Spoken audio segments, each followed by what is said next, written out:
네, 안녕하세요. 저는 방금 낭낭한 목소리의 서연으로부터 소개받은 솔루션스 아키텍트 박주연입니다.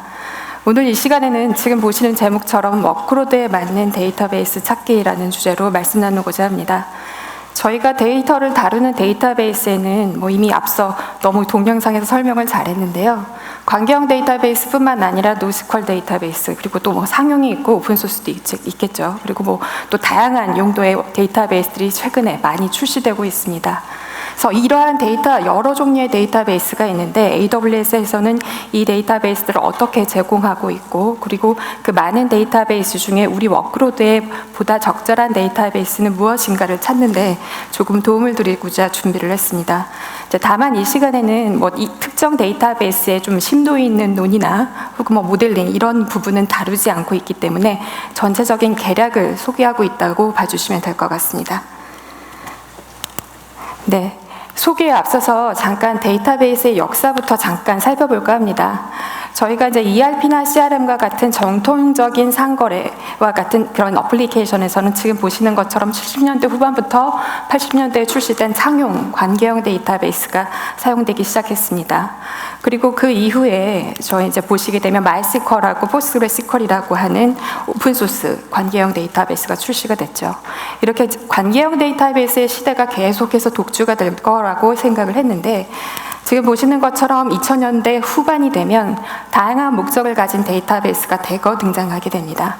아마 여기 나와 있는 데이터베이스의 대부분을 이미 사용하고 계신 고객들도 있으실 거고, 이 중에 나와 있는 데이터베이스 일부를 우리도 한번 써볼까 고민하고 계신 분들도 계실 것 같습니다. 근데 이 시기를, 데이터베이스가 가장 많이 출시된 이 시기를 보게 되면 저희가 일반적으로 말하는 것처럼 하드웨어 발전과 더불어서 소프트웨어나 통신 기술이 발전했고, 그만큼 엔드 유저가 다양한 경험을 요구하면서 우리 시스템에 많은 데이터가 적재돼서 이 데이터를 어떻게 관리할 것인가를 많이 고민했다는 시기와 이제 일치하게 됩니다. 또 마찬가지로 이 시기에 클라우드 서비스도 같이 나왔다라는 것은 그렇게 우연은 아닐 거라고 보고 있습니다. 그래서 이제 이러한 변화에 따른 최근의 어플리케이션의 특징을 한번 간단하게 살펴보겠습니다. 그래서 지금 보시는 것처럼 이제 다양한 요건들이 있는데요. 최근에 BTS가 새로운 앨범을 출시를 했는데 한 음원 사이트에서 서비스 장애가 발생했다는 뉴스를 봤습니다. 아마도 사용자가 많아지면서 급격하게 접속하면서 이제 트래픽이 굉장히 많아지니까 아마 그 해당하는 음원 사이트의 서버가 그 트래픽을 감당하지 못해서 장애로 이어졌던 것 같은데요. 이런 것처럼 블랙 프라이데이, 애마존닷컴의 블랙 프라이데이나 혹은 신규 게임의 런치가 있다라고 하게 되면 사용자가 아주 급속하게 증가할 수도 있다고 저희가 볼 수 있겠죠. 이러한 상황에 여러분들이 개발하고 혹은 운영하고 있는 시스템도 이렇게 대규모로 급속하게 증가하는 것을 대비할 수 있도록 구성되어야 할 겁니다. 경우에 따라서는 사용자의 위치가 저희 이제 국내에 한정된 게 아니라 전 세계로도 될 수가 있겠고요. 이미 당연한 거지만 저희가 웹브라우저뿐만 아니라 모바일, 태블릿 등 다양한 디바이스를 통해서 이미 서비스를 즐기고 그리고 또 서비스를 하고 계십니다. 그렇기 때문에 이러한 상황에서 발생하는 굉장히 많은 요청들을 빠르게 처리하기 위해서는 데이터베이스 입장에서는 굉장히 빠른 IO나 혹은 굉장히 빠르게 처리하기 위한 그 높은 수준의 읽기 및 쓰기 성능이 요구될 수가 있습니다. 이 요청 증가에 따라서 온프레미스라고 하게 되면 서버를 바로 확장을 할 수가 없어서 그 부분을 굉장히 어려워들 하고 있는데요. 클라우드 환경에서는 이러한 서버 확장을 좀 더 유연하고 신속하게 할 수 있도록 도움을 드리고 있습니다. 그리고 이러한 이벤트가 끝났을 때 그렇게 남아있는 유후 자원을 계속 관리해야 하는 비용을 이제 고려하지 않고 이벤트가 종료됨과 동시에 확장된 자원의 크기를 원래대로 돌릴 수 있다면 더할 나위 없이 좋을 것입니다. 그래서 AWS는 지금 말씀드린 것 같이 다양한 요구사항을 충족할 수 있도록 관리적인 요소들도 많이 저희가 커버하려고 하고 있고요. 그리고 또 여러 목적에 맞는 다양한 데이터베이스를 제공하고자 애쓰고 있습니다. 그러면 저희가 이렇게 데이터의 종류도 다양하고 데이터베이스도 되게 다양하다라고 말씀을 드렸는데 일반적으로 어떤 데이터 카테고리들을 좀 볼 수 있는지 말씀드리겠습니다. 지금 보시는 것처럼 저희가 아무래도 큰 축을 이루고 있는 것은 가장 많이 사용하고 있는 관계형 데이터베이스를 다루는 영역일 것 같습니다. 혹은 저희 관계형 데이터베이스는 상황에 따라서는 조인이라든지 이런 것들로 인해서 응답 처리 혹은 동식성으로 해서 응답에 대한 응답이 조금 지연이 되는 상황들이 있는데요. 규모가 증가되더라도 일정한 응답을 내줄 수 있는 특히나 온라인 쇼핑이나 SNS와 같은 웹이나 모바일에서 많은 서비스를 하고 있다라고 하게 되면 저희 관계형 데이터베이스보다는 키밸류나 다큐멘터 형식의 노시퀄 데이터베이스가 더 유용할 수 있습니다. 또 데이터가 많아지면서 단순하게 데이터 조회뿐만 아니라 데이터 간의 관계도 굉장히 중요한데요. 그 데이터 간의 관계를 파악하기 위해서는 저희가 그래프 이론으로 만들어진 그래프 데이터베이스도 고려할 수 있겠습니다. 또 저 중간에 제가 또 한 가지 빼먹었네요. 하드웨어가 발전하면서 그 하드웨어를 최대한 이용할 수 있는 방안도 고민되고 있는 그 부분 중에 하나인데요. 바로 이제 인메모리 기술이 데이터베이스에서도 많이 도입되고 있습니다. 일부 관계형 데이터베이스에서도 이 인메모리 기술을 이용할 수도 있지만 저희가 일반적으로는 인메모리 기술을 캐싱 용도로 많이 쓰고 계시는데 가장 많이 쓰고 계시는 게 아마도 레디스나 멤캐시로 구성된 상황일 것 같습니다. 또 최근에는 지금 보시는 것처럼 IoT 디바이스를 통해서 들어오는 데이터가 굉장히 많아지기 때문에 이렇게 시간을 기반으로 한 데이터들을 우리가 어떻게 관리하고 또 어떻게 빠르게 분석할 수 있을까에 대한 고민들도 있기 때문에 저 부분도 한 축을 담당하고 있습니다. 마지막으로 원장 데이터베이스입니다. 저희가 기록에 대해서 누군가가 조작하지 않고 그리고 그 변경 이력을 끝까지 추적할 수 있는 원장이 있다면 굉장히 좋을 텐데요. 그러한 요구사항을 만족한 원장 데이터베이스의 요구도 분명히 있습니다. 그래서 지금 보시는 7가지의 카테고리를 맞춰서 저희 AWS가 각각의 요청사항에 맞춰 데이터베이스를 준비를 했고요. 그래서 이미 아마 여기에 있는 데이터베이스를 나는 이미 쓰고 있다 하고 계시는 분들도 계실 것 같습니다. 그래서 클라우드 기반의 응용 프로그램을 작성하겠다라고 하게 되면 아무래도 가장 먼저 지금 보고 계시는 저희 AWS의 이제 데이터베이스들을 좀 보시게 될 것 같고요.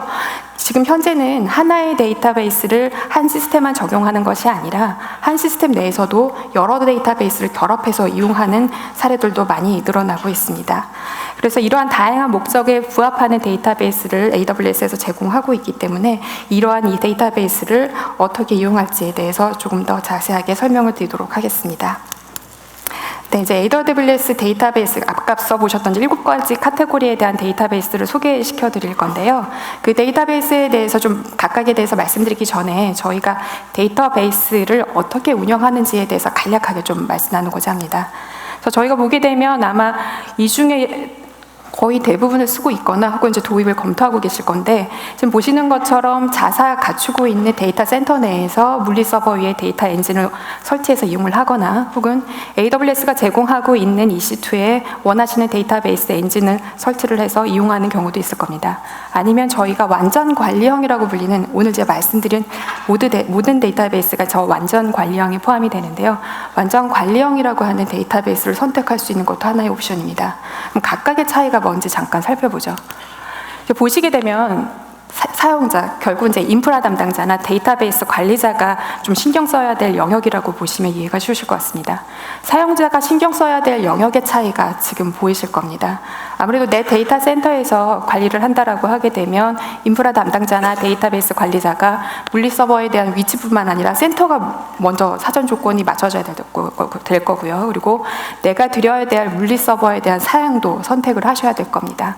그리고 그 물리 서버 위에 내가 어떤 OS를 설치를 할 것인지 그리고 또 그 OS에 대한 버전 관리는 어떻게 가져갈 것인지를 고민하셔야 됩니다. 이제 데이터베이스를 선택하실 수가 있는데요. 내가 이 선택한 물리 서버 OS 위에 어떠한 데이터베이스를 올려서 또 그 데이터베이스의 관리 방안도 어떻게 가져가실지도 같이 고려하셔야 될 부분 중에 하나입니다. 아직 저희 워크로드는 올라가지 않았어요. 그런데도 불구하고 데이터베이스의 고가형성이나 혹은 백업 관리 방안, 백업 파일들을 어떻게 관리하고 얼마나 가지고 있을 것인지 그리고 만약의 사태에 대해서 우리가 DR 센터라든지 이런 부분들을 운영하기 위해서 어떻게 구성을 할 것인지에 대한 고민들도 같이 하셔야 됩니다. 이 이후에나 아마 여러분들이 우리 진짜 워크로드에 조금 신경을 쓰실 수 있을 때가 옵니다. 그래서 뭐 쿼리 튜닝을 한다든지 특정 데이터베이스 엔진의 구성 정보들을 조금 조정을 한다든지 이렇게 이제 관리해야 될 영역이 굉장히 많아지게 되는데요. 이 시도로 가게 되면 저희가 아무래도 이제 물리적인 서버 영역 그리고 OS의 설치 부분까지는 AWS가 담당하게 됩니다. 그 이후부터는 앞서 보셨던 IDC에서 운영하는 부분과 동일하다고 보시면 될 것 같습니다. 오늘 소개시켜드릴 그 완전 관리형 데이터베이스는 지금 말씀드렸던 것처럼 OS나 DB 엔진의 설치, 관리 부분, 그리고 고가형성 부분까지도 여러분들이 그 방안을 어떻게 구상할 것인지에 대한 고민을 전혀 하지 않으셔도 됩니다. 그렇기 때문에 여러분들의 워크로드에 보다 집중을 하실 수가 있습니다. 이렇게 보면 그 완전 관리형 데이터베이스가 제일 좋은 것처럼 여겨질 수도 있을 것 같은데요. 근데 상황에 따라서는 꼭 그렇지는 않습니다. 그 대표적인 경우가 아마 여러분들의 데이터베이스에 적용되어 있을 개인정보보호법으로 인해서 데이터 암호화 솔루션을 따로 적용을 했다라고 하게 되면 DB 인스턴스, 그러니까 OS 레벨에서 그 라이브러리가 적용되어야 하기 때문에 그 경우에는 실은 RDS를 적용하기가 조금 어렵습니다.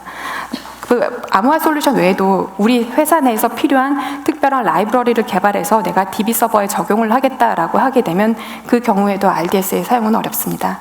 만약에 그러한 제약사항, 우리 회사만의 제약사항이 없다라고 하게 되면 현재 쓰고 계시는 그 IDC나 혹은 EC2에 있는 데이터베이스에서 RDS로 혹은 다른 완전 관리형 데이터베이스로 전환해 보시는 것을 이제 검토해 보실 수 있습니다. 그래서 어떤 차이가 있는지 인프라 담당자나 특히나 데이터베이스 관리자가 이렇게 RDS로 전환했을 때 어떠한 차이가 있는지에 대해서 언급한 블로그가 있습니다. 아마 그 특정 회사에 따라서는 인프라 담당자와 데이터 관리자의 역할이 좀 나뉘기 때문에 저기 플랫폼이라고 적혀 있는 부분을 실은 일반적인 DBA가 관리하지 않고 인프라 담당자가 관리하는 회사들도 많을 수 있습니다. 근데 경우에 따라서는 DBA가 개발도 하고 인프라도 담당하는 경우도 있을 수 있죠. 보통 이제 인프라 담당자나 DBA가 가장 고민되는 부분이 어떤 부분이냐면 장애가 발생할 때입니다. 장애가 발생하지 않는 것을 당연하게 다른 부서 사람들, 특히나 뭐 윗사람들이나 다른 개발자 부서들은 그 인프라 측면 혹은 DB 엔진 측면에서 장애가 발생하지 않는 것을 굉장히 당연하게 생각하는데 실제 인프라 담당자나 DBA 같은 경우에는 그 장애가 발생하지 않기 위해서 굉장히 많은 수고를 하고 있습니다. 이 그래프에서 보시는 것처럼 플랫폼 영역이 바로 그 영역 중에 하나가 될 텐데요. 가령 예를 들어서 사전에 버그라든지 알려진 문제를 예방하기 위해서 OS 레벨이나 DB 레벨에서 적용해야 될 패치라든지 혹은 버전의 관리 부분들이 분명히 포함되어 있을 것이고요. 만약에 장애 사태에 대비해서 우리가 어떻게 고가형성을 구성할지 혹은 데이터 센터가 망가졌거나 특정한 지리적 특성으로 인해서 저희가 페일오버를 해야 될 때 어떻게 진행할지 그런 부분들도 저 플랫폼 영역에 들어가게 될 것입니다. 그럼에도 불구하고 인프라 담당자나 DBA들은 실은 조직 내에서 다양한 요구사항을 받고 있습니다. 그것만 보지 말고 우리 업무에 더 집중해 줬으면 좋겠다. 더 빠른 성능을 낼 수 있게 방안을 좀 더 고민해달라. 혹은 비용을 줄일 수 있는 방안을 고민해달라. 이런 요구들을 굉장히 많이 받고 계실 텐데요. 이미 앞서 말씀드렸던 것처럼 우리가 관리 부분에 많은 시간을 이미 소요하고 있기 때문에 실제 다양하게 들어오는 요구사항들을 제때 맞춰 처리한다는 게 실제로는 좀 많이 어려움들이 있습니다. 그래서 반대로 RDS를 사용을 하게 되면 앞서 말씀드렸던 관리적인 요소들을 일단 AWS가 가져가고 있기 때문에 물론 DBA가 고가형성을 선택을 할지 안 할지 일기복제본을 가져갈지 안 갈지에 대한 선택은 있습니다. 그렇지만 그 구성하는 방안이나 내부적인 백업 파일을 관리한다든지 백업 파일의 주기를 설정한다든지 이런 것들은 AWS가 관리를 분명히 도맡고 있기 때문에 일반적인 인프라 담당자나 DBA가 보다 본인의 업무, 예를 들어서 뭐 DBA 같은 경우는 쿼리 튜닝이나 스키마 변경 작업 혹은 스키마 최적화하는 부분에 보다 신경을 쓰실 수가 있을 것 같습니다. 그래서 이런 관리자 측면에서 역할 변화가 있을 수 있기 때문에 RDS나 혹은 저희 관리형 데이터베이스들을 한번 검토해 보실 수가 있을 것 같습니다. 네, 이제 저희 RDS에 대해서 좀 설명을 드릴 건데요. 보통 저희가 클라우드로 마이그레이션을 한다라고 하게 되면 여러 가지 방법이 있습니다. 그 기존의 솔루션을 기존의 시스템을 그대로 들어서 옮기는 방법, 혹은 아주 새롭게 개편해서 새롭게 만드는 방법. 예를 들어서 클라우드에 맞게 우리는 서버리스로 갈 거다, 혹은 클라우드 네이티브한 데이터베이스를 쓸 거다 하는 방법들이 있을 건데요. 실은 이제 두 번째 방법은 실은 기존의 서비스를 가지고 하기에는 좀 많은 시간이 필요하기 때문에 기존의 워크로드에서 크게 변경하지 않고 이전하는 것이 가장 좀 손쉽게 적용될 수 있는 방안입니다. 그렇기 때문에 여기 나와 있는 RDS는 여러분들이 가장 많이 쓰고 있는, 가장 많이 이용되고 있는 5가지의 데이터베이스에 이제 오로라라고 하는 저희가 좀 더 최적화한 데이터베이스를 포함해서 말씀드리고 있습니다. 근데 앞서 제가 이제 그래프 비교를 드렸는데 관리적인 부분, 그리고 고가형성을 구현하는 부분, 그리고 경우에 따라서는 시스템의 확장이 필요할 수 있는데 확장에 대한 부분도 물론 비용이란 부담은 있지만 비용의 부담만큼 저희가 서비스를 원활하게 할 수 있다는 이점을 좀 보셔야겠죠. 단 그 선택 옵션, 인스턴스 선택만 하시는 거에 따라서 내가 코어를 늘린다거나 메모리를 늘린다는 작업이 굉장히 손쉽게 이루어질 수 있습니다. 그리고 데이터베이스이기 때문에 저희가 그 디스크에 대한 성능이라든지 보안적인 측면도 굉장히 많이 신경을 쓰고 있습니다. 저희 이제 RDS를 빼고 실은 나는 어떤 특정 데이터베이스에 좀 락인되거나 이런 부분들을 좀 벗어나고 싶다, 혹은 AWS가 제공하고 있는 최적화된 데이터베이스를 써보고 싶다라고 하게 되면 바로 이제 오로라 데이터베이스를 보실 수 있겠는데요. 오로라 데이터베이스는 마이스컬이나 포스트그레스컬과 호환성을 가지고 있는 관계형 데이터베이스입니다. 근데 앞서 보셨던 데이터베이스들과의 차이를 조금 말씀을 드리면 오로라 데이터베이스 내부적으로는 저희가 데이터베이스 엔진을 담당하고 있는 컴퓨팅 부분하고 그리고 스토리지 부분이 조금 분리가 되어 있습니다. 그래서 앞서 보셨던 그 RTS 중에 뭐 마이스컬이나 포스트그레가 있었는데요. 일반적인 마이스컬이나 포스트그레보다 이러한 분리된 구조 때문에 보다 빠른 성능을 제공을 하고 있고요. 아무래도 오픈소스 기반이기 때문에 상용 데이터베이스보다는 라이선스 비용을 절감할 수 있다는 효과가 있습니다. 앞서 말씀드렸던 RDS의 장점을 모두 가지고 있는 것은 기본사항입니다. 제가 성능이 빠르다라고 이제 말씀드렸는데 그럼 어느 정도 빠른 것인가라는 것들을 좀 체감하고 싶으실 거예요. 그래서 보통 마이스컬이나 포스트그레스컬에서 가장 많이 이용되고 있는 툴 중에 하나인 시스벤치를 이용을 해서 저희가 그 알포 타입의 16X 라지의 인스턴스를 가지고 비교를 했습니다. 여기서 비교를 했다는 것은 EC2에다가 마이스컬에 미러링을 한 리플리케이트를 막 구성해서 한 상황과 그리고 저희 오로라를 가지고 비교한 상황인데요. 지금 예제를 보시게 되면 데이터베이스의 사이즈가 작은 사이즈는 아닙니다. 그런 상황임에도 불구하고 일개미 쓰기 부분에서 이렇게 성능이 월등하게 나타났다는 걸 볼 수가 있습니다. 물론 제 시스벤치가 여러분들이 지금 담당하고 있는 워크로드와 100% 일치한다라고 볼 수 없기 때문에 여러분들의 워크로드를 저희 오로라에 올렸을 때는 이것보다 더 높거나 혹은 이것보다 더 낮게 나타날 수는 있습니다. 그렇지만 그럼에도 불구하고 어느 정도의 성능의 이점은 충분히 보실 수 있을 것 같습니다. 네. 그래서 이렇게 오로라의 이용 사례가 좀 어떤 것들이 있는지 간단하게 소개를 시켜드릴 건데요. 아무래도 기존에 일반 DBMS를 쓰고 계셨다라면 바로 오로라로 전환하기는 좀 어려우실 겁니다. 아무래도 스키마라든지 스컬의 구문이라든지 이런 것들이 좀 달라지기 때문에 스키마 변경 작업이 첫 번째로 이루어져야 될 거고요.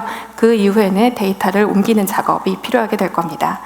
저 대표적인 예를 좀 말씀드리면 캐피털 원이라고 하는 그 미국 시장에서 디지털 뱅킹 부분의 선두주자인 회사가 있습니다. 이 회사는 금융업을 담당하고 있으면서도 굉장히 클라우드의 모든 것을 집중해서 우리 서비스를 개발하겠다라는 취지를 가지고 있습니다.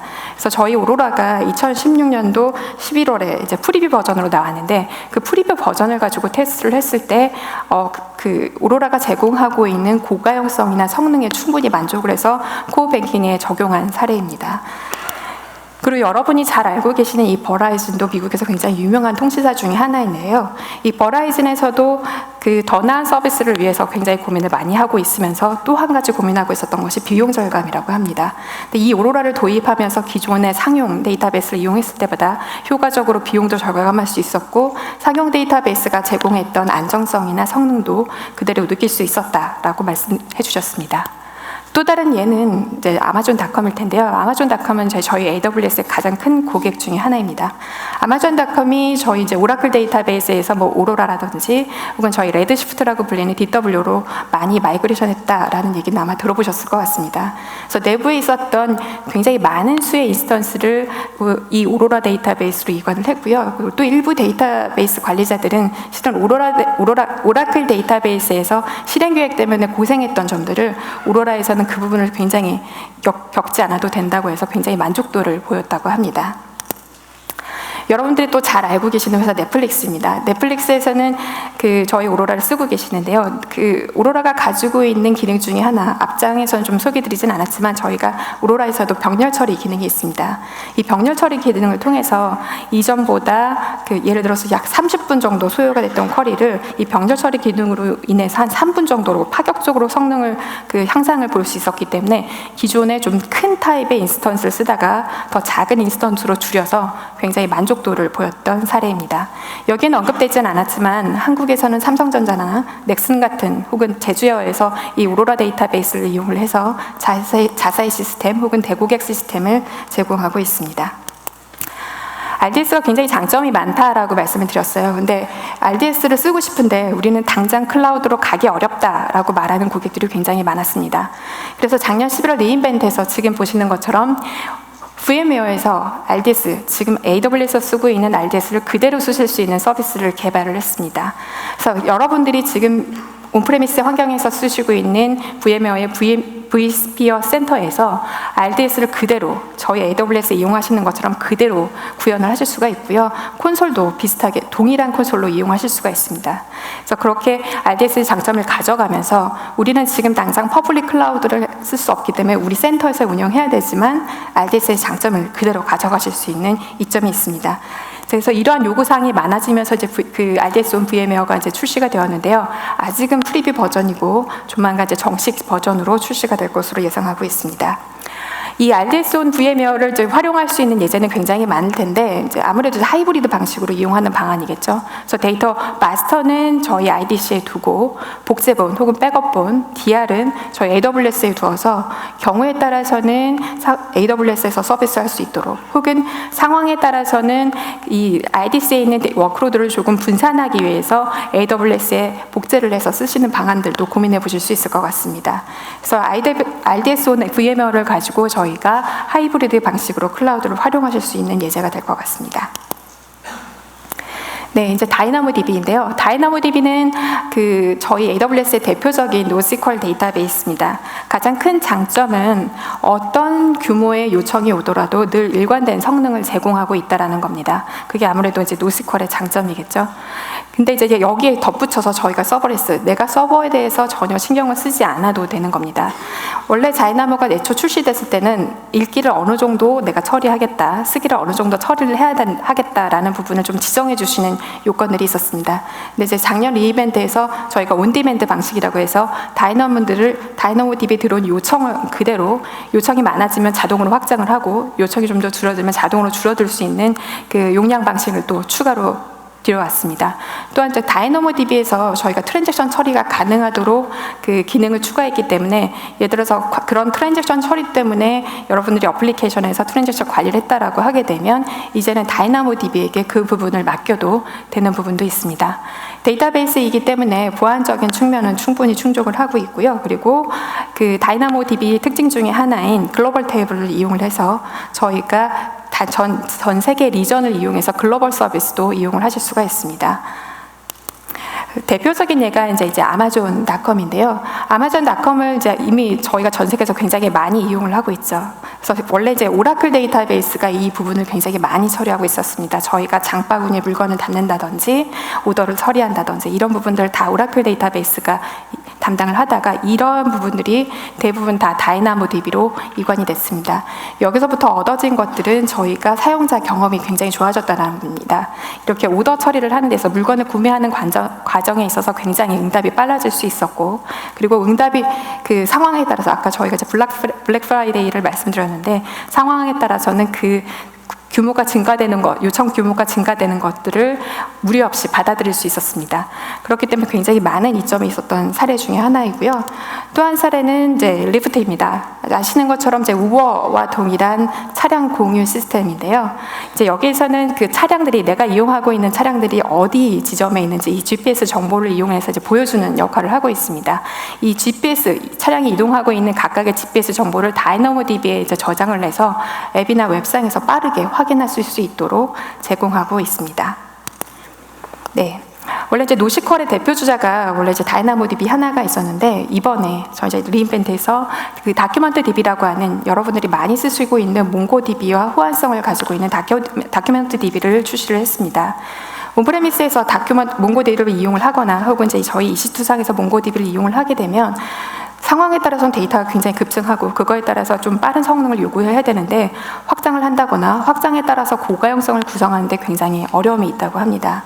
근데 이런 확장이나 고가용성 부분을 AWS가 대신 해주기 때문에 굉장히 큰 이점이 있고요. 그렇기 때문에 몽고DB를 좀 대규모로 운영하고 싶다라고 하게 되면 관리적인 특성에서 굉장히 큰 이점이 있는 이 다큐먼트 DB를 고려해 보실 수 있을 것 같습니다. 몽고DB와 충분한 호환성을 가지고 있기 때문에 여러분들이 지금 이용하고 계시는 드라이버나 툴을 그대로 이 다큐먼트 DB에서도 이용하실 수가 있습니다. 이 다큐먼트 DB 또한 앞서 보셨던 오로라 DB처럼 컴퓨팅 부분과 스토리지 부분이 분리가 되어 있어서 성능적인 측면의 이점도 있고 내부적으로 가용성이나 이런 부분들을 충분히 만족하고 있습니다. 대표적인 사용 예시를 보게 되면 빠른 응답 처리를 원하거나 좀 빠른 개발 패턴이 필요한 마이크로 서비스에 많이 이용이 될 수 있을 것 같습니다. 지금 보시는 사례는 저희 대표적인 컨테이너 서비스인 ECS에서 개발을 한 사례인데요. ECS에서 다큐먼트 DB를 통해서 데이터를 관리를 하고 그를 통해서 모바일 서비스를 좀 더 원활하게 개발할 수 있고 보다 좀 나은 성능으로 서비스를 제공할 수 있도록 구현한 예시가 될 수 있습니다. 네, 성능이란 부분이 데이터베이스에서 굉장히 많이 중요하다라고 말씀드렸습니다. 그렇기 때문에 중간에 캐싱 기능을 두어서 이용하고 있는 사례들이 굉장히 많으실 겁니다. 혹은 실시간 분석을 위해서 이런 민메모리 기술을 많이도 이용을 하고 있는데요. 대표적으로 많이 이용이 되고 있는 저희 레디스나 멤캐시들을 다 지원하고 있는 저희 일렉스틱 캐시라고 불리는 인메모리 데이터베이스입니다. 당연히 응답을 빠르게 줄 수 있는 것은 물론이고 저희 내부적으로 보안성이라든지 그리고 고가형성, 확장에 대한 부분들도 충분히 제공을 하고 있습니다. 지금 보시는 것처럼 쓰기에 대한 확장이 필요하다라고 하게 되면 샤딩을 통해서 좀 확장을 해줄 수가 있고요. 혹은 나는 읽기에 대한 워크로드를 좀 더 확장을 하고 싶다라고 하면 복제본을 통해서 구현하실 수가 있습니다. 여러 가지 예제가 있을 수 있을 것 같아요. 보통 일렉스틱 캐시가 많이 이용되는 것 중에 하나가 지금 보시는 예제 말고도 저희가 게임 유저들의 랭킹을 표시하는 리더보드 같은 경우가 굉장히 많이 이용되는데요.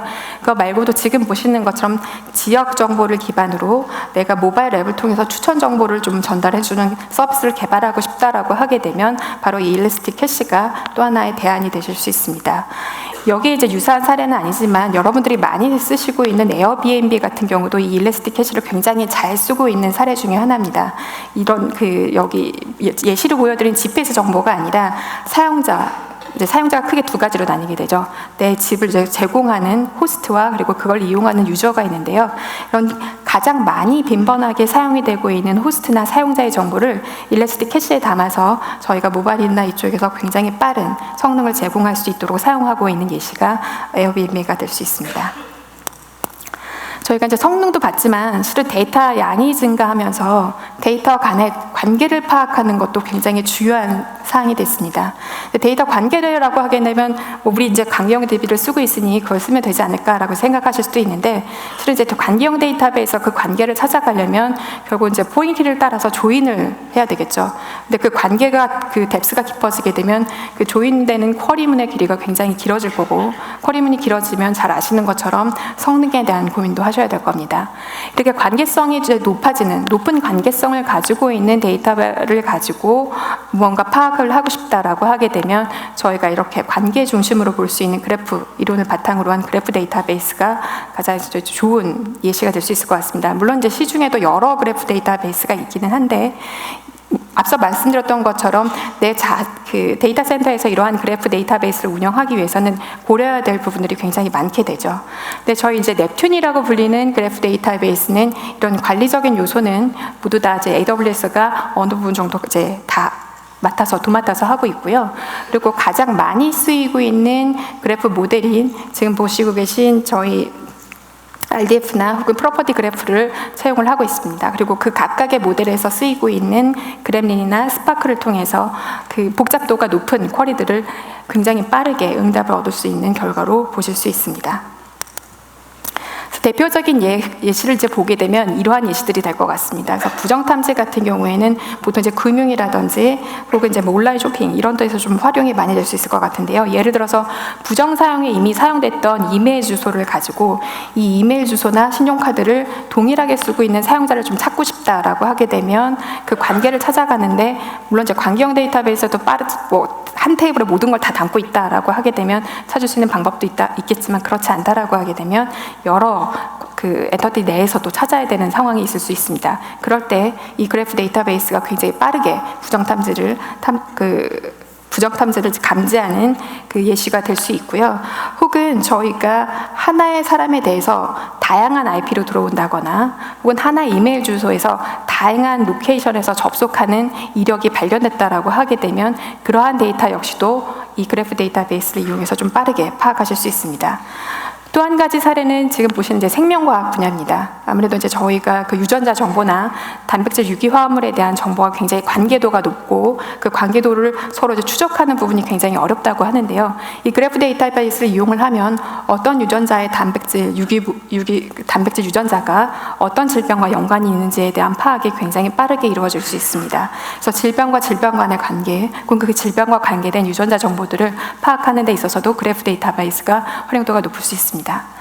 혹은 이제 지식 그래프라고 하는 이제 서비스를 고민을 할 수가 있겠는데요. 예를 들어서 특정 사용자가 나는 모나리자에 관심이 있다라고 했었을 때 단순히 이제 모나리자에 대한 정보만 가져오는 것이 아니라 그 모나리자를 그린 그 레오나르도 다빈치 혹은 모나리자가 있는 루브르 박물관 이런 연관 정보들을 함께 제공할 수 있다면 좀 더 풍부한 서비스가 가능할 겁니다. 그리고 이제 마지막으로 한 가지는 지금 보시면 아마 여기 이제 인프라 담당자분들이 계시면 조금 관심이 있으실 것 같은데요. 저희가 인프라 구조 자체가 굉장히 복잡하고 높은 데이터 종류 중에 하나입니다. 예를 들어서 각 서버 간의 네트워크 구조라든지 중간에 스위치라든지 이런 네트워크 장비가 들어갔을 때 하나의 네트워크 장비가 변경되었을 때 영향을 받는 그런 호스트, 서버들을 찾는 방안들이 굉장히 많이 고민되는 부분 중에 하나일 겁니다. 그런 부분 역시도 그래프 데이터베이스를 활용하실 수가 있을 것 같습니다. 제가 이런 예시를 들어드렸더니 어떤 분이 이렇게 또 질문을 반대로 주시더라고요. 내가 특정 소스를 변경했을 때 그 소스 변경으로 인해서 영향받는 서비스 혹은 영향받는 서버를 찾는 것도 방법이 가능합니까? 라고 말씀을 주셔서 그것도 관계되는 데이터를 정의하실 수만 있다면 충분히 추적이 가능할 것 같다라고 말씀드린 바 있습니다. 이렇게 이제 관계도가 높은 데이터들도 있지만 요즘에는 워낙 엣지 디바이스가 많아지고 그 엣지 디바이스를 통해서 생산되는 데이터가 굉장히 많습니다. 근데 이 엣지 디바이스 같은 경우는 대부분 이제 시간을 축으로 해서 저희가 이제 데이터가 생산이 되는데요. 이제 보통 이러한 데이터들을 저희가 시계열 데이터라고 합니다. 그래서 대표적인 예는 지금 보시는 것처럼 IoT 디바이스에서 감지되는 IoT 디바이스에 있는 센서에서 감지되는 센서 데이터나 혹은 저희 이제 개발 환경에서 그 시간에 따라서 변경되는 사항들에 대한 데이터들이 바로 이 시계열 데이터의 예시가 될 수 있을 것 같습니다. 또 한 가지는 이제 웹상에서 저희가 보통 이제 그 웹로그들이 이런 시계열 데이터 중에 또 한 분야가 될 수 있을 것 같은데요. 이 시계열 데이터베이스 역시도 그 온프레미스 상에서 이용할 수 있는 데이터베이스들이 있습니다. 근데 이 시계열 데이터베이스 역시도 앞서 말씀드린 여러 데이터베이스처럼 관리 부분에 대한 고민들, 고강정에 대한 고민들이 굉장히 많기 때문에 이러한 부분을 좀 해결할 수 있는 방안을 많이 찾고 있었다고 들었습니다. 그래서 이러한 부분들을 저희가 맡는 대신에 여러분들이 좀 더 이 시계열 데이터를 가지고 좀 더 나은 분석을 하실 수 있도록 그 타임스트림이라는 데이터베이스가 출시가 됐고요. 이 데이터베이스는 앞서 말씀드렸던 데이터베이스와는 다르게 좀 지금 아직은 프리뷰 버전의 상태입니다. 그래서 지금 보시는 것처럼 관계형 데이터베이스도 물론 시계열 데이터베이스를 저장할 수는 있지만 예를 들어서 시간의 축, 저희가 시간의 축이 굉장히 다양할 수 있는데요. 예를 들어서 밀리세컨드라든지 제조 공정에서는 이 시간의 그 간격도 굉장히 중요할 수 있겠죠. 밀리세컨드, 초, 분, 시간 이렇게 시간의 단위가 굉장히 여러 가지인데 이러한 기준으로 데이터를 관계형 데이터베이스에서 줘야겠다라고 하게 되면 그러한 기준대로 아마 인덱스가 만들어지지 않으면 원하는 성능을 얻기가 어려울 겁니다. 근데 여러분 잘 알고 계시는 것처럼 관계형 데이터베이스에서 인덱스가 굉장히 많아진다라는 것은 반대적인 부분도 굉장히 많죠. 관리해야 될 부분들도 많고 그리고 저장소도 굉장히 많이 커질 겁니다. 근데 시계열 데이터베이스는 그러한 시간 기준으로 한 시계열 데이터를 위해 만들어진 데이터베이스이기 때문에 그 시계열에 맞춰서 데이터가 저장이 되고 압축이 됩니다. 또한 그 시계열 분석에 필요한 보관이라든지 어림셈 이런 기본적인 함수들을 자체적으로 탑재하고 있어서 그 시계열 분석을 하는 데 있어서 보다 용이할 수 있습니다. 그리고 타임스트림도 그 서버리스 제품이기 때문에 여러분들이 이 데이터베이스를 이용하실 때 내가 어느 정도 규모가 필요할지에 대한 감안을 하지 않으셔도 충분히 활용하실 수가 있습니다. 그래서 대표적인 예를 보게 되면 이제 앞서 말씀드렸던 IoT 디바이스나 우리가 제조 공정에서 쏟아지는 데이터들을 활용할 수가 있을 것 같습니다. 그래서 예를 들어서 스마트 홈 이라는 이제 주제로 굉장히 많은 디바이스가 있습니다. 뭐 대표적인 예제는 뭐 스피커라든지 저희 이제 그 스피커를 통해서 전원을 끄고 켠다든지 온도를 측정한다든지 습도를 측정한다든지 여러 디바이스가 있을 수 있을 것 같은데요. 그런 디바이스 센서에서 들어오는 데이터들을 수집을 해서 특정 시간대에 데이터의 변화가 크다거나 혹은 특정 시간대에 데이터가 감지되지 않는다거나 이런 것들을 빨리 파악할 수 있기 때문에 알람을 구성해서 온도가 급변했다. 요즘은 가장 많이 관심을 가지고 계시는 게 아무래도 이제 미세먼지, 초미세먼지에 대한 그 정도일 텐데요. 그런 정도에 따라서 예를 들어서 공기청정기를 좀 더 세게 틀겠다, 아니면 끄겠다라는 것들을 자동화하거나 알람을 줄 수 있는 방법들도 고민해 보실 수 있을 것 같습니다. 혹은 이제 저희가 이제 클릭 스트림에 대한 분석도 굉장히 많이 논의되고 있는 요건사항 중에 하나인데요. 이 클릭 스트림의 데이터를 좀 더 손쉽게 분석할 수 있는 환경 역시도, 데이터베이스 역시도 바로 이 타임 스트림이 될 수 있을 것 같습니다. 네, 이제 마지막으로 이제 말씀드릴 저희 이제 퀀텀 레저 DB라고 하는 원장 데이터베이스입니다. 이제 원장이라는 개념은 이제 여러 군데에서 쓰이고 있는데요. 이제 원장이라는 것 자체가 보존이 굉장히 잘 돼야 되고 누군가에 의해서 함부로 이렇게 변경이 된다거나 훼손이 되면 안 되는 정보를 담고 있다고 보시면 될 것 같습니다. 그래서 저희 원장 데이터베이스는 그 다이제스트라고 하는 그 트랜잭션 로그, 암호화된 트랜잭션 로그가 있어서 이 트랜잭션 로그를 통해서 저희가 변경된 내역을 추적을 하거나 혹은 이 암호화되고 있는 트랜잭션 정보로 인해서 저희가 기존의 정보, 히스토리가 쌓여져 있는 정보를 함부로 변경을 할 수가 없습니다. 그렇기 때문에 변경 이력을 추적하기가 손쉽고 그리고 데이터를 함부로 변경할 수 없다라는 장점이 있기 때문에 원장 데이터베이스에 충분한 역할을 하고 있습니다. 이제 원장이라는 개념을 또 담고 있는 것 중에 하나가 아마 이제 블록체인인데요. 블록체인이 이제 가장 많이 쓰이고 있는 것이 이제 이더리움이나 하이퍼레저입니다. 이더리움이나 하이퍼레저에서는 이제 각각의 원장을 갖고 있어서 각 노드가 그 발생된 트랜잭션을 유효성을 서로 확인을 하고 이제 유효하다라고 이제 확인이 되면 각 노드별로 이제 복제해야 해서 성능적인 실은 이슈가 있을 수 있습니다. 근데 저희가 제공하고 있는 이 원장 데이터베이스는 각 노드별로 이렇게 분산된 원장이 아니라 중앙에서 관리되고 있는 원장 데이터베이스이기 때문에 기존의 블록체인에서 경험하고 있던 성능 부분을 충분히 감안시킬 수 있는 부분이 있습니다. 그리고 또 상황에 따라서는 사용자가 늘어났다라고 하게 되면 앞서 대표적으로 보셨던 저희 데이터베이스들처럼 그 성능의 상황에 따라서 성능을 충분히 확장시킬 수 있는 기능들도 가지고 있습니다. 그래서 이 원장 데이터베이스를 사용할 수 있는 예시는 뭐 이제 대표적인 예가 아무래도 이제 블록체인일 텐데요. 블록체인을 가지고 활용할 수 있는 그 분야가 굉장히 많습니다. 좀 고민하고 있는 분야들도 굉장히 많고요. 그래서 뭐 금융이라든지 제조라든지 혹은 공급이라든지 이런 쪽에서 사용을 하고 계시는데요. 예제를 들어드리면 저희 보통 물류 영역에서 그 배송을 저희가 이제 보통 체크를 하는데 요즘 해외 배송들 많이 받고 계시잖아요. 그렇게 되면 이제 뭐 판매자, 배송업체도 중간중간 굉장히 달라지게 되죠. 이들에 대한 정보를 어디까지 왔다라는 추적이 필요한데 이걸 이제 서로 제공을 하고 있다라고 하게 되면 실은 추적에 좀 어려움이 있을 수 있습니다. 그럴 때 이런 원장 데이터베이스를 이용을 하게 되면 여러 다른 공급자가 지금 물건을 처리하고 있다라고 하더라도 그것에 대한 추적에 용이하고 그리고 어떤 공급자라고 하더라도 이미 기록된 정보는 변경할 수 없기 때문에 그 정말 정확한 혹은 이제 변경되지 않는 유효한 정보를 보실 수 있다라고 보시면 될 것 같습니다. 그리고 이제 금융에서도 분명히 쓸 수 있는 영역이 굉장히 많습니다. 저희 뭐 보험이라든지 보험을 저희가 이제 보험에 대한 그 요금을 추정을 했다고 하게 되면 그 요금을 신청했을 때 단계라든지 그런 과정들을 모두 다 추적할 수 있는데도 이 원장 데이터베이스가 이용이 될 수 있습니다. 또 한 군데 활용될 수 있는 부분이 바로 이제 HR인데요. HR에서도 굉장히 중요한 정보를 많이 담고 있죠. 저희 뭐 급여 정보라든지 저희 지책 정보라든지 이런 것들을 많이 담고 있는데요. 그래서 이러한 그 HR과 관련된 업무에서도 이 원장 데이터베이스가 충분히 활용될 수 있는 예시가 될 것 같습니다. 제가 굉장히 좀 말을 빨리 한 것 같은데요. 저희가 지금 이제 7가지 카테고리별로 각각에 맞춰서 목적에 부합되는 7가지 데이터베이스를 저희가 이제 좀 빠르게 훑어봤습니다. 요즘에는 저희가 하나의 데이터베이스를 한 시스템만 이용하는 것이 아니라 최근에는 한 동일한 종류의 데이터베이스를 여러 개의 인스턴스로 들어서 이제 서비스를 하는 경우들도 있는데요. 실은 지금 앞서 보셨던 다양한 성격을 가진 데이터베이스를 조합을 해서 서비스를 하는 예제들도 있습니다. 그래서 여러 데이터베이스를 쓰는 이제 예시를 잠깐 보여드릴 건데요. 저희 이제 GitHub에 오픈된 내용입니다. 그래서 이제 온라인 서점에 대한 예시입니다.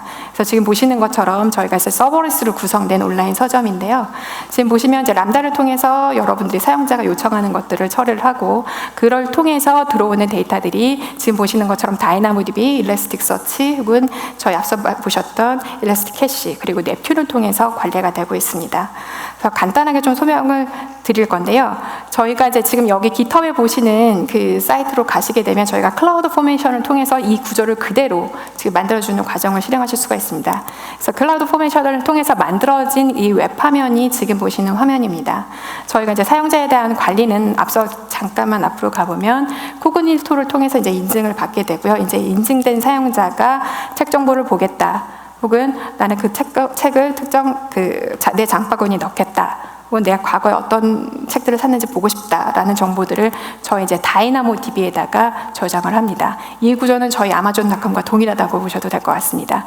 그래서 새로운 책이 들어오게 되면 그 새로운 책이 들어왔다는 다이나모DB의 입력을 받아서 저희가 람다를 통해서 일라스틱 서치로 그 데이터를 보내게 됩니다. 그렇게 되면 저희가 검색을 할 때 보다 조금 용이하게 하실 수가 있겠죠. 그리고 이제 저희가 아무래도 이제 온라인 서점이니까 가장 많이 팔린 책이 무엇인지 파악하는 것도 굉장히 중요할 겁니다. 그래서 여기 보시게 되면 그 다이나모DB에 저장되어 있는 오더 정보를 그 람다를 통해서 그 일라스틱 캐시로 보내서 가장 많이 팔린 책들을 탑 20이라든지 탑 30이라든지 이런 식으로 해서 보실 수 있도록 저희가 일라스틱 캐시를 이용할 수도 있는 겁니다. 혹은 그 사용자별로 읽었던 책들을 기반으로 또 다른 사용자들이 보고 있는 책들을 추천하고 있는, 유사한 책들을 보고 있는 책들을 추천하는 시스템도 같이 만들고 싶을 텐데요. 여기 메뉴에서는 지금 하단 부분에 보이게 되는데 넵튠을 통해서 이런 추천 서비스를 구현하실 수도 있습니다. 그래서 온라인 서점이라고 하는 하나의 서비스지만 실은 여러 가지 다양한 역할을 담당하고 있기 때문에 그 워크로드도 성향이 다르고요. 그렇기 때문에 저희 AWS가 제공하고 있는 다양한 데이터베이스를 통해서 이용을 해서 온라인 서점을 저희가 만들어 볼 수 있습니다. 네, 이제 AWS 데이터베이스가 좋다라는 말씀을 이제 계속해서 드렸는데요. 좋다라는 느낌을 지금 받으셨는지는 모르겠습니다만 저는 이제 장점을 계속해서 말씀드렸는데, 그러면 내가 기존에 사용하고 있는 데이터베이스에서 이 AWS 데이터베이스로 옮기려면 어떻게 해야 되나 하는 고민들도 분명히 가지고 계실 겁니다. 근데 여러분들 잘 아시다시피 데이터베이스를 마이그레이션 한다는 것은 단순히 이제 데이터베이스에만 국한되지는 않습니다. 어플리케이션이 당연히 수반이 되어야 되고요. 그리고 또 쿼리 같은 부분이 어플리케이션에 탑재되어 있다라고 하게 되면 거의 이제 프로젝트급으로 마이그레이션이 발생을 하게 됩니다. 그래도 이제 조금 더 데이터베이스 부분에서 도움을 드리고자 AWS가 준비한 몇 가지 서비스가 있습니다. 그래서 보통 저희가 데이터베이스를 전환을 하겠다라고 하게 되면 AWS 입장에서는 보다 이제 클라우드 네이티브한 데이터베이스로 이관을 하겠다, 혹은 EC2에서 RDS로 넘어가겠다, EC2에서 오로라로 넘어가겠다, 혹은 온프레미스에서 AWS 데이터베이스로 마이그레이션 하겠다, 이런 요건 사항이 있을 수 있고요. 혹은 다른 목적을 위해서 데이터를 복제하겠다라는 요건들이 아마 있으실 겁니다. 먼저 이제 클라우드 전환, 클라우드 네이티브한 데이터베이스를 쓰고 싶다라고 하게 되면 저희가 혹시 이제 이기종 간의 데이터베이스가 되기 때문에 스키마 변경이 필요하게 될 겁니다. 아니면 저희가 맨 앞에서 보셨던 EC2에서 운영하는 데이터베이스와 저희 완전 관리형 데이터베이스에서 운영하는 방식이 다르기 때문에 고려해야 될 부분이 분명히 있다라고 말씀드렸습니다. 그래서 지금 보고 계시는 스키마 컨버전 툴을 이용을 하게 되면 저희가 스키마 변경은 물론 내가 EC2에서 쓰고 있는 데이터베이스를 RDS에서 이용했을 때 어떤 부분들을 고려해야 되는지에 대한 보고서를 자동으로 출력해 주게 됩니다. 그래서 그 내용을 참조를 하셔서 보다 마이그레이션을 손쉽게 하실 수 있도록 좀 도움을 드릴 수 있는 툴 중에 하나입니다. 이렇게 스키마 변경을 이제 이미 완성을 했고요. 그리고 내가 RDS 혹은 이제 오로라도 넘어가기 위해서 고려사항들도 충분히 검토했다라고 하게 되면 이제 본격적으로 저희가 데이터를 옮겨야겠죠. 그래서 데이터를 옮길 때는 저희 이제 데이터베이스 마이그레이션 서비스를 이용하실 수가 있습니다. 데이터베이스 마이그레이션 서비스는 단순하게 데이터베이스 마이그레이션뿐만 아니라 저희 이제 여러 가지 역할을 하실 수가 있는데요. 저희 가장 기본적인 거는 온프레미스에서 저희 이제 AWS로 데이터베이스를 옮기거나, 혹은 저희가 오로라 데이터베이스, 여기서 이제 대표적으로 오로라 데이터베이스라고 말씀드렸습니다만은 여러 데이터베이스를 통합을 하고자 할 때도 바로 그 DMS를 이용하실 수가 있습니다. 보통 이제 일반적인 환경에서는 저희가 ETL 툴을 이용을 하거나 ETL 툴을 통해서 저희가 이제 이런 방안들을 좀 구성하실 수도 있는데요. 저희 이제 DMS를 통해서도 이런 통합 부분들을 구성하실 수가 있습니다. 혹은 오래된 데이터를 좀 나는 아카이빙 하고 싶다라고 하게 되면 그때도 바로 이제 이 DMS를 이용하실 수가 있고요. 이 DMS는 단순하게 관계형 데이터베이스뿐만 아니라 관계형에서 노시퀄에서 관계형, 혹은 노시퀄 간의 마이그레이션에도 충분히 활용이 될 수 있는 서비스 중에 하나입니다. 그래서 이제 잠깐 이 DMS를 이용하는 예제를 잠깐 보여드리겠습니다. 저희가 보통 데이터베이스를 마이그레이션 한다라고 하게 되면 기존에 이제 온프레미스에서 서비스를 하면서 그 작업을 아마 하고 싶은 그 요구사항이 굉장히 많으실 겁니다. 이제 이때 저희가 AWS 상에서 이제 복제를 위한 DMS를 위한 인스턴스를 하나 생성을 하고요. 그리고 그 원본이 되는 온프레미스에 있는 데이터베이스와 AWS에 만들어진 대상이 되는 데이터베이스를 서로 연결을 합니다. 그리고 이제 내가 어떤 데이터베이스를 옮길지, 어떤 스키마 영역을 옮길지, 어떤 테이블을 옮기게 될지 이제 선택을 하시게 되겠죠. 그리고 나면 저희 이제 DMS를 통해서 데이터가 옮겨지고, 첫 번째 이제 초기화가 되겠죠. 초기 데이터가 다 옮겨지고, 그리고 그 변경분을 저희가 CDC 기반으로 계속해서 동기화를 진행할 수 있습니다. 그래서 이 상황에서 AWS에서는 이 옮겨진 데이터베이스가 적정한지, 혹은 성능이 원하는 대로 나오는지 충분히 검토하신 후에 이 검토가 모두 마무리되었다라고 하시면 연결 정보만 바꿔서 AWS의 데이터베이스로 마이그레이션 하실 수 있는 방안에 바로 이 DMS가 활용될 수 있습니다. DMS가 활용될 수 있는 방안 중에 또 한 가지 방법은 또 다른 용도의 내가 데이터베이스를 만들고 싶을 때입니다. 아무래도 가장 많이 활용되는 예제가 내가 이제 분석 작업을 위해서 우리 기존의 데이터베이스를 복제한다거나, 혹은 요즘 많이 논의되고 있는 데이터 레이크에 우리 DBMS에 있는 데이터를 데이터 레이크로 보내주고 싶다거나 하는 부분일 것 같습니다.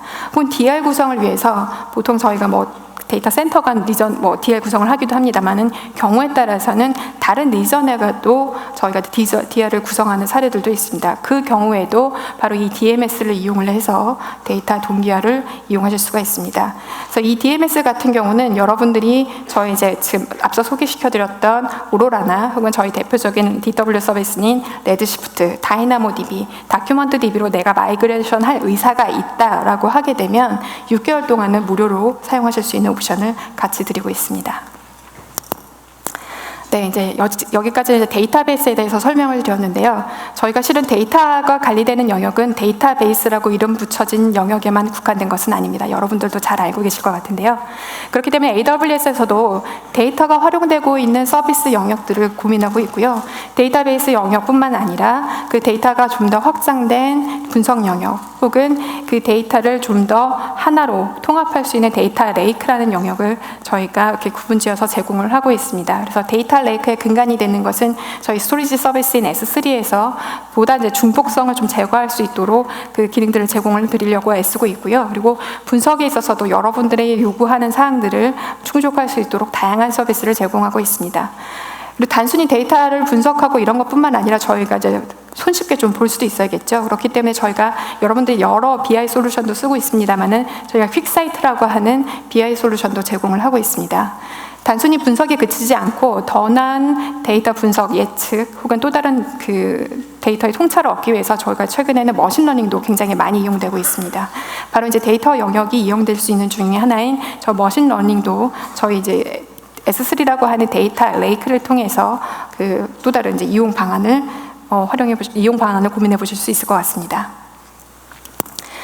그래서 지금 앞서 보여드렸던 데이터베이스는 물론 데이터 분석 영역에서 그 저희 AWS 데이터베이스를 쓰고 계시는 고객들은 이렇게 좀 다수가 있습니다. 여기 말고도 굉장히 수많은 고객들이 있습니다. 그래서 여기에는 좀 더 이제 구체적인 내용들이 나와 있는데요.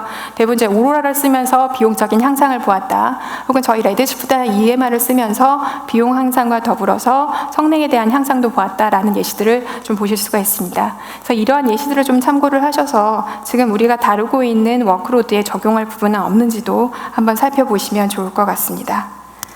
네, 제가 드릴 말씀은 이제 여기까지고요.